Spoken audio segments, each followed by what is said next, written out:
दोस्तों, आज मैं आप लोगों को बताऊंगा पुष्यमित्र शुंग का स्टोरी और पुष्यमित्र शुंग भारतवर्ष के अंदर क्या क्या किया है, मैं उसके बारे में आप लोगों से बात करने जा रहा हूँ। तो धन्यवाद, नमस्कार, जय हिंद, जय भारत। मैं सबसे पहले धन्यवाद देना चाहूँगा जो हमारे इस चैनल को बुक समरी फिशरमैन इंडिया के सभी दर्शकों को मेरा नमस्कार, सादर प्रणाम, जय हिंद, शास्त्रीय काल, आदाब। बताने चल रहा है आपको बजाज पुष्यमित्र शुंग द्वारा जो भारत के अंदर तबाही की गई। भारत के अंदर तबाही तब तक चला, 7वीं शताब्दी तक चला, जब तक समस्त बौद्ध विहार नष्ट नहीं हो गए। और ये कब तक चला? शंकराचार्य तक चला। ये तब तक चला, शंकराचार्य तक चला। और उन्होंने जहाँ जहाँ समझा अपने मुताबिक कि मेरा यहाँ से अच्छा और भला हो सकता है, वहाँ वहाँ बौद्ध विहारों को, बौद्ध भिक्षुओं को कत्लेआम करके उन्होंने अपने लोगों को बैठाने का कार्य किया। और उसको यूँ कहा जा, वहाँ के महंत को तैनात कर दिया गया। और वो जगह जो है मैं आपको थोड़ा सा बताने जा रहा हूँ, अगर किसी को बुरा लगेगा मैं इसके लिए क्षमा चाहता हूँ। जगन्नाथपुरी, तिरुपति, बद्रीनाथ, आज बौद्ध विहारों को आदमियों ने तोड़ करके उसे अपने अनुसार अपना धर्म स्थल बनाने का उन्होंने कार्य किया। दोस्तों, सभी लोगों से मेरा निवेदन है, यह 30वां पार्ट है और 30वां पार्ट को आप लोग जो देख रहे हैं इसको वीडियो के अंत तक बने रहेंगे। आपको बहुत सारा भारत का प्राचीन इतिहास को साबूतों के साथ आपको मिलेगा। और यूँ कहते हैं जो प्रत्यक्ष है उसको प्रमाण की आवश्यकता नहीं है।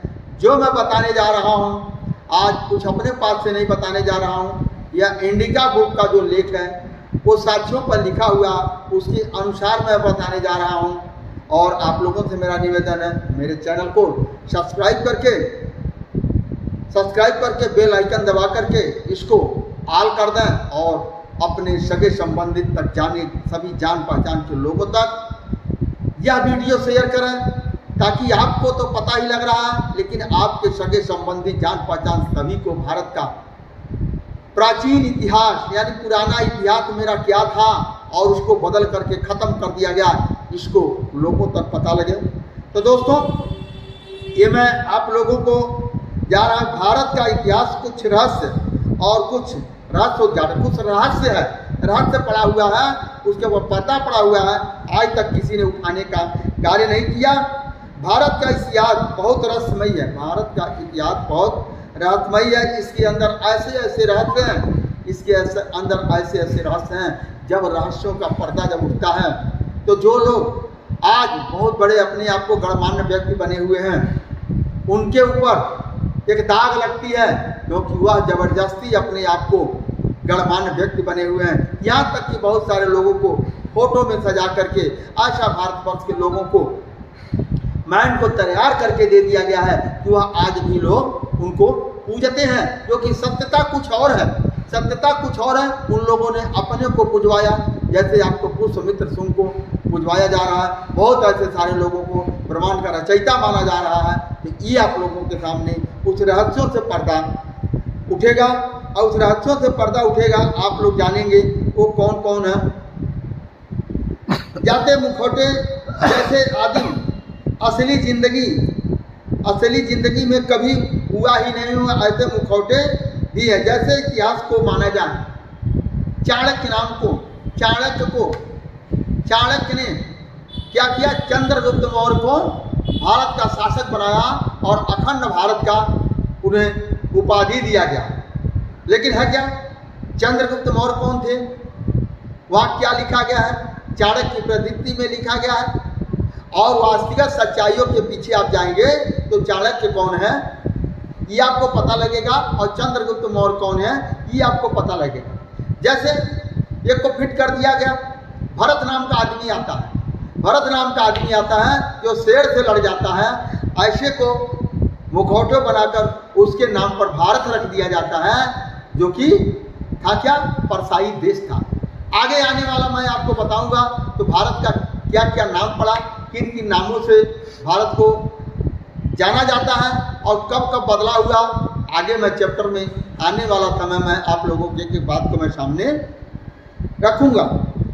इन दो मुखौटों में से मैंने आपको बताया, एक चंद्रगुप्त मौर्य को दिखाया गया है, चाणक्य, और दूसरे एक भरत। भारतीय इतिहास का सर्वप्रथम रहस्य यह है कि प्राचीन लोगों के नाम को अनुवादित किया गया है। प्राचीन लोगों को नामों को अनुवादित किया गया है, यहाँ तक कि उनके नामों को संस्कृतकरण भी कर दिया गया है। उनका जो वास्तविक नाम है उनको रहने ही नहीं दिया गया है, उनके नामों को रहने नहीं दिया गया, रहस्यमयी तरीके से उसको छुपा दिया गया है। केवल चालाक लोगों के द्वारा ऐसा कार्य किया गया है। नाम और स्थानों का परिवर्तन किए गए, नाम को छोड़ करके ही ऐसा ही क्यों किया गया, पहले बात जानिए आप लोग, ऐसा क्यों किया गया है। जैसे वृंदावन, हस्तिनापुर, अयोध्या, मथुरा के नगरों को नाम जैसे उनके ग्रंथों में है वैसे आज भी लिखा जाता है।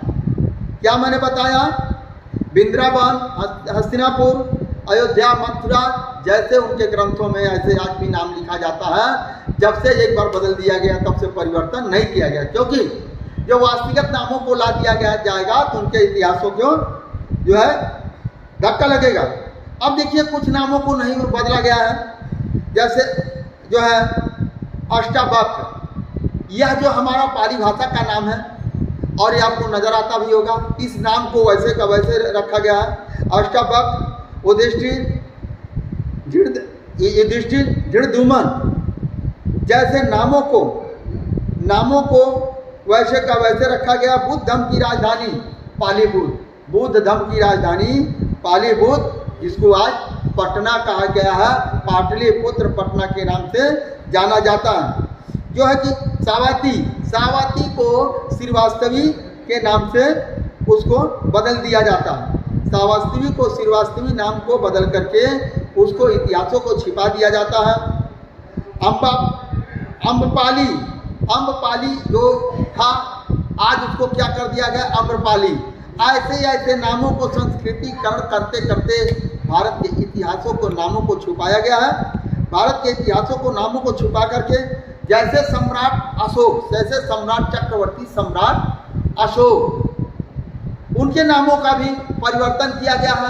ये पिछले लेखों मैंने बताया जो उन लोगों ने लिखा कि कलिंग की लड़ाई के बाद उन्होंने बौद्ध धर्म को अपना लिया, अपनाने के बाद उन्होंने अपना नाम अशोक सम्राट रख लिया, जो कि ऐसा नहीं है। देवनापी है तो देवनापी यानी उनको देवनापी को संदरकोष्ठ के परपोते को नामों को बदल करके छिपा करके उनके अपने हिसाब से लेकर उनके अस्तित्व को खत्म करने का कार्य किया गया है। देवनापी प्रियदर्शी यानी प्रियदर्शी अशोक के नाम के साथ लगा दिया गया, यानी और इसका अर्थ भी लगा दिया गया कि अशोक सम्राट देवताओं के प्रिय थे। अब सोचिए, जहां पर उनके इतिहासों में कहीं देवता और भगवान का जिक्र नहीं है, लेकिन वहां उनको क्या बता दिया गया है, वह देवताओं के प्रिय थे। ऐसे नामों को बदल करके इन लोगों ने हमारे इतिहासों को बदलने का कार्य किया। सम्राट चंद्रगुप्त के नाम को चंद्रगुप्त क्यों और कैसे रखा गया? सम्राट चंद्रगुप्त का नाम चंद्रगुप्त कैसे रखा गया, ये आप लोगों के सामने आएगा। मूल नाम जानना हमारे लिए बहुत जरूरी है, लेकिन जरूरी तब होगा जब हम जानेंगे कि वास्तविक भारत के इतिहास में किन किन लोगों को नामों को बदला गया है। इसलिए मूल नाम हमारे और आपके लिए जानने के लिए बहुत जरूरी है। निश्चित रूप से यह किसी पोंगा ज्ञानी का काम होगा, अवश्य किसी पोंगा ज्ञानी का काम होगा जिन्होंने इसको बदल करके लिखने का काम किया और बहुत ही चतुराइयों से उन्होंने साबूत को पेश किया। घाघा पंथी ले करके हमें और आपको पढ़ाने का कार्य किया। उसमें हमें बचपन से सुनी कहानी आ जाती है। अब यही हम लोग कहते हैं अरे बाप दादा हमारे सब बातें सुनाए हैं, कहानी सुनाए हैं, हम भी वही करते हैं। कहा जाता है एक पीढ़ी जो होती है वो किसी दबाव में किसी चीज़ को मानती है या किसी मजबूरी के मानती है। दूसरी पीढ़ी ये कहती है कि भाई हमारे पिताजी इसको करते थे, हम भी करें। तीसरी पीढ़ी में जाकर के होता है कि नहीं ये मेरे बाप दादा से चला आ रहा है, मैं उसको छोड़ूंगा नहीं। लेकिन कोई भी आदमी ये जानने के लिए नहीं कोशिश करता है क्या मेरे बाप दादा इसको वास्तविक मानते थे या नहीं मानते थे। ये किसी ने जानने का कार्य किया और 5 में से दूतियाँ चुनी गई।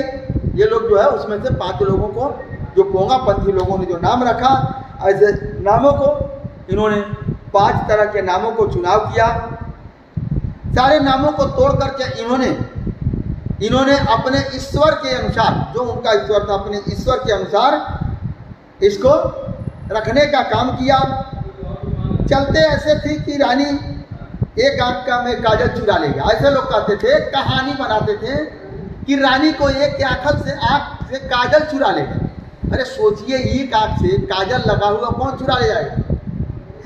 ऐसे कहानी को गढ़ करके हमारे और आपके सामने ये दिया गया है, जो कि हम और आप आज उस कहानियों के बीच में फंस करके अपने जीवन को नष्ट कर रहे हैं, सोच नहीं पा रहे हैं, समझ नहीं पा रहे हैं। इसलिए हमारा जो है आने वाला कल तरक्की और बेहतर नहीं हो पा रहा है। हमें अक्सर लगता है कि भारत का इतिहास लिखने में लोगों ने कमी किया। शुरुआत ऐसे ही चुने गए 2-3 नाम विद्वानों ने, उसके बाद अधिकतर इतिहासकारों ने गीदड़ होकनी चालू किया। उन्होंने जो सुना वही लिख दिया, किसी ने उसे सोचने और समझने का कार्य नहीं किया, किसी ने तर्क करने का कार्य नहीं किया।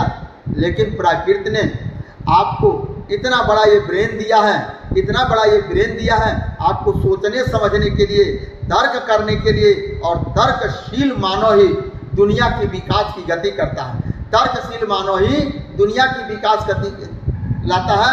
इसीलिए महात्मा बुद्ध ने कहा बुद्धम शरणम गच्छामि, यानी आप बुद्धि के शरण में जाइए, आपका तो कल्याण होगा ही होगा, समस्त जीव जगत का कल्याण होगा तर्कशील बनने से। जैसे कि आपको मैं एक उदाहरण देता हूं, आज का उदाहरण।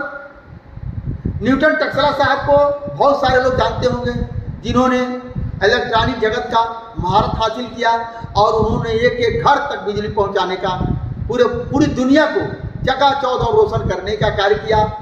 जो आप लोगों के हाथ में है, mobile phone, television, radio, satellite, ये तमाम सारे चीज़ों का जिन्होंने आविष्कार किया वो तर्कशील ही थे। वो कैसे थे? एक बार पेड़ से फल नीचे गिरा, उन्होंने कहा कि फल नीचे क्यों गिर रहा है, ऊपर क्यों नहीं आ रहा। इसको क्यों नाम के शब्द को उन्होंने तर्कों के दायरे लाया, तर्कशील बना। और उन्होंने क्या किया, गुरुत्व आकर्षण, एक यानी चुंबकीय शक्ति को बनाया। और चुंबकीय शक्ति को बनाकर उन्होंने इतना बड़ा प्लेटफार्म दिया। इसीलिए कहते हैं कि तर्कशील बनिए, विवेकशील बनिए। आपके तर्कशील बनने से, विवेकशील बनने से पूरा देश की क्या, पूरी दुनिया का चराचर जीव को एक नया दिशा मिलेगा और उनकी बेहतर जिंदगी होगी, बहुत अच्छे से कटेगा। दोस्तों, आज का वीडियो मेरा यहीं तक, कि आप लोगों को अच्छा लगा होगा, इसको लाइक और शेयर करिएगा। दोस्तों धन्यवाद, नमस्कार, जय हिंद, जय भारत, जय